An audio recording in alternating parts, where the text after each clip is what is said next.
ఇప్పుడు మనం 2025వ సంవత్సరం మే నెల 1వ తేదీ నుంచి 31వ తేదీ వరకు ద్వాదశ రాశిలో 10వ రాశి మకర రాశి వారి జ్యోతిష్యం భూత భవిష్యత్తు వర్ధమానం ఎలా ఉందో గవ్వల శాస్త్ర ప్రకారం చూద్దామండి. ఈ గవ్వల శాస్త్రాన్ని లకుట ప్రశ్న శాస్త్రం అంటారు, చింతామణి శాస్త్రం అంటారు. 9 గవ్వలు 3 సార్లు వేసి వాటిని లెక్కబెట్టి కౌంట్ చేసి వారి జ్యోతిష బలం భూత భవిష్యత్తు వర్ధమానం ఎలా ఉందో గ్రహ బలం గృహ బలం గోచార ఫలం చూద్దామండి. మకర రాశి వారి జ్యోతిష బలం.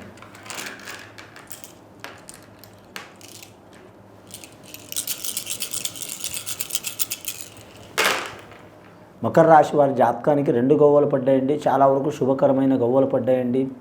ఈ రాశి వారి జాతకంలో చూడాలంటే మాత్రం చంద్రమహర్దశ గవ్వలు పడ్డాయి. చంద్రుడు తల్లి కారకుడు, మాతృకారకుడు. అలాగే మాత్రం మానసికంగా మాత్రం చాలా మంచి ఫలితం ఇచ్చే గ్రహం. అలాగే మాత్రం ఏ శుభకార్యం జరగాలన్నా కూడా మాత్రం చంద్రబలం ఉండాలండి, తారాబలం ఉండాలండి. తారాబలం చంద్రబలం ఉంటేనే ఏదైనా కలిసి వస్తుంది. ఈ రాశి వారికి మాత్రం చాలా వరకు మాత్రం శుభకార్యాలు సిద్ధించే అవకాశాలు ఉన్నాయండి. శుభకార్యాలు అంటే పెళ్ళిళ్ళు పేరెంటాలు మాత్రమే కాదండి, వారి ఇంట్లో ఏదో ఒకటి చాలా కాలం నుంచి వేధిస్తున్న సమస్య పోయి మంచి జరిగినా కూడా అది శుభం కిందనే లెక్క వస్తుంది. కాబట్టి చాలా వరకు మంచి శుభయోగాలు జరిగే అవకాశాలు ఉన్నాయండి. ముఖ్యంగా శ్రావణ నక్షత్రం వారికి చాలా మంచి యోగబలం జరిగే అవకాశం ఉందండి. ఆ కలియుగ దైవం వెంకటేశ్వర స్వామి పుట్టిన నక్షత్రం అది. శ్రావణ నక్షత్రం వారికి చాలా వరకు మంచి యోగబలం కలిసి వచ్చే అవకాశం ఉంది. వీలైతే ఆ వెంకటేశ్వర స్వామి దర్శనం చేయటం మంచిది. ధనిష్ట నక్షత్రం వారికి చూడాలంటే మాత్రం కొన్ని ఇబ్బందులు చిక్కులు చికాకులు తప్పవండి.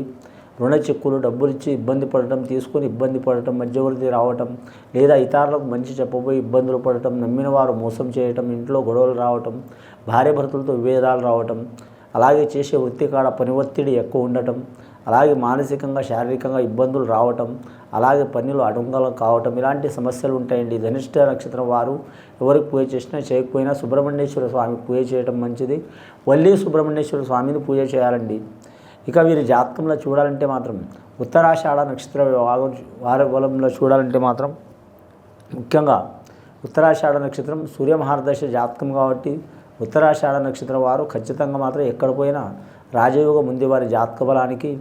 ముఖ్యంగా ఈ ఉత్తరాషాఢ నక్షత్రం వారు రాజకీయ రంగంలో కలిసి వస్తుంది, అలాగే కళారంగంలో కలిసి వస్తుంది.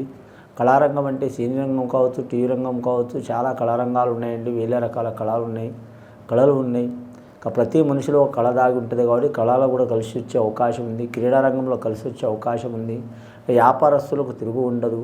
ఈ మకర రాశి వారి జాతకంలో చూడాలంటే ఎటుపోయినా అన్నం రేఖ ఉందండి. అన్నం రేఖ అంటే అదృష్టం రేఖ ఉంది. అడవిలో పోయినా రాజయ్య ఉంటారు వారు, మామూలుగా ప్రదేశంలో ఉన్న కూడా రాజే ఉంటారు, ఎక్కడైనా రాజయ్య ఉంటారు.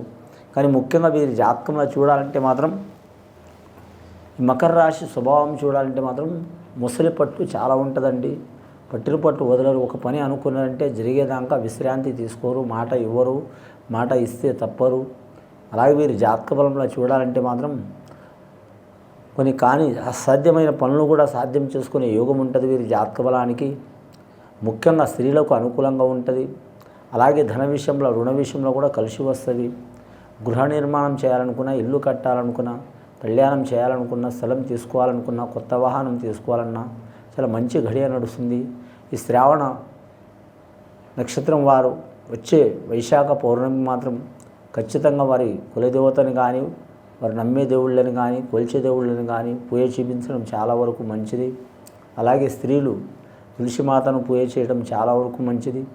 అలాగే శివుడిని మాత్రం ముఖ్యంగా వారి జాతకంలో చూడాలంటే మాత్రం శివుడిని మాత్రం ఆరాధన చేయడం కూడా చాలా వరకు మంచిది. విఘ్నేశ్వరుని ఆరాధన చేయడం కూడా చాలా వరకు మంచిది.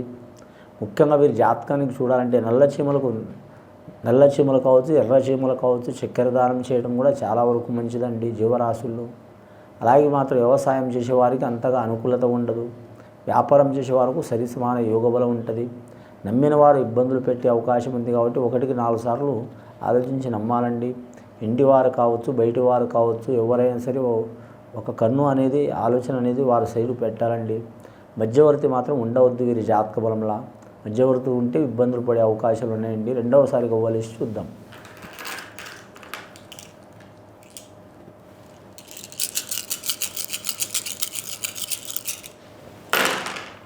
రెండవసారి గవ్వలేస్తే 3 గవ్వలు పడ్డాయండి. గురుమహారదశ గవ్వలు పడ్డాయి. చాలా వైభవంగా ఉంది వీరి జాతక బలానికి. కానీ మాత్రం ముఖ్యంగా ఎక్కడ పోయినా వీరు గెలిచొచ్చే అవకాశం ఉందండి. ముఖ్యంగా మీరు జాతకంలో చూడాలంటే శుభకార్య విషయంలో గెలిచి వస్తారు, ధన విషయంలో గెలిచి వస్తారు, పర్సనల్ లైఫ్ విషయంలో గెలిచి వస్తారు, వేరే వాళ్ళ పని గురించి అయినా గెలిచి వచ్చే అవకాశాలు ఉంటాయి. మరి కోర్టు తగాదలున్నా, ధనం గురించి తగాదలున్నా, భూమి గురించి తగాదలున్నా, అది ఎడలేని చికాకున్నా సరే వీరు తొలగించుకునే అవకాశం ఉంది.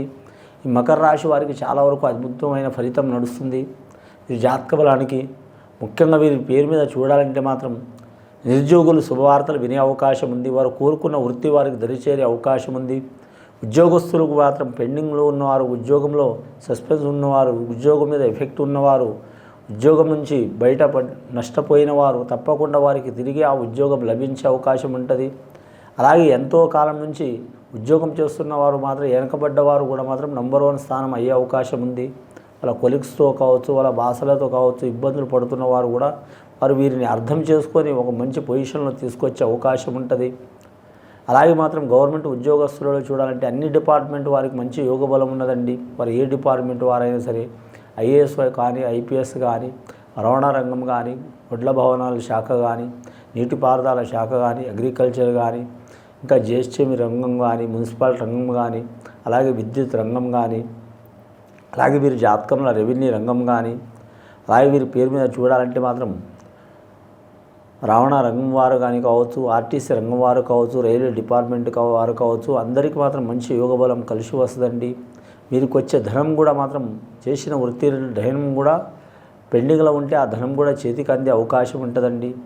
అలాగే వీరు జాతకంలో చూడాలంటే ఆరోగ్య రంగంలో ఉద్యోగం చేస్తున్న వారు, డాక్టర్లు కావచ్చు, నర్సులు కావచ్చు, జూనియర్ డాక్టర్లు కావచ్చు, జూనియర్ నర్సులు కావచ్చు, వాళ్ళకు కూడా మాత్రం చికాకులు తొలగిపోయే అవకాశాలు ఉన్నాయండి. మూడవసారి గవ్వలే చూద్దాం. మొత్తం 5 గవ్వలు పడ్డాయండి.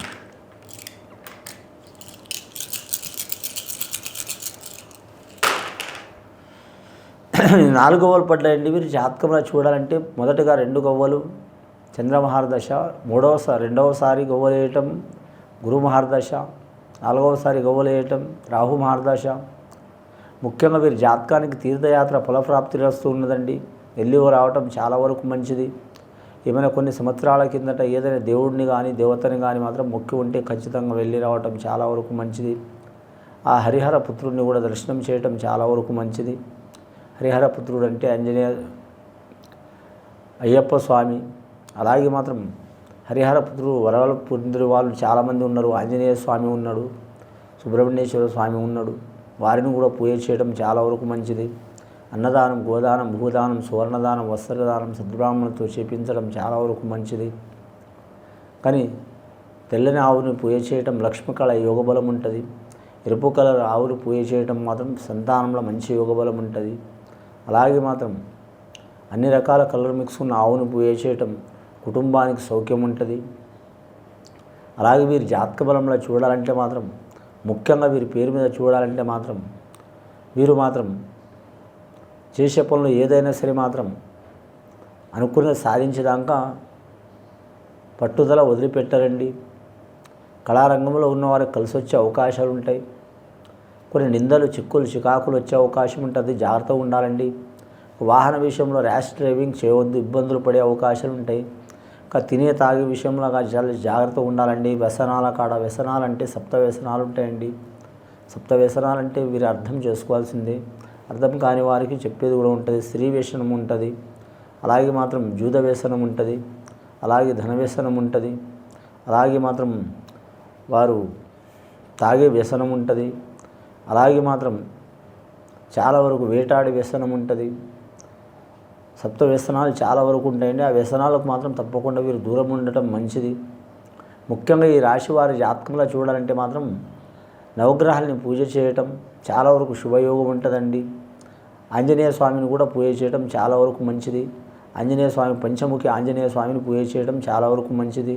ఇది విని చూసి ఆచరించే వారికి గొప్ప ఫలితాలు కలుగుతాయండి. శుభం భూయాత్.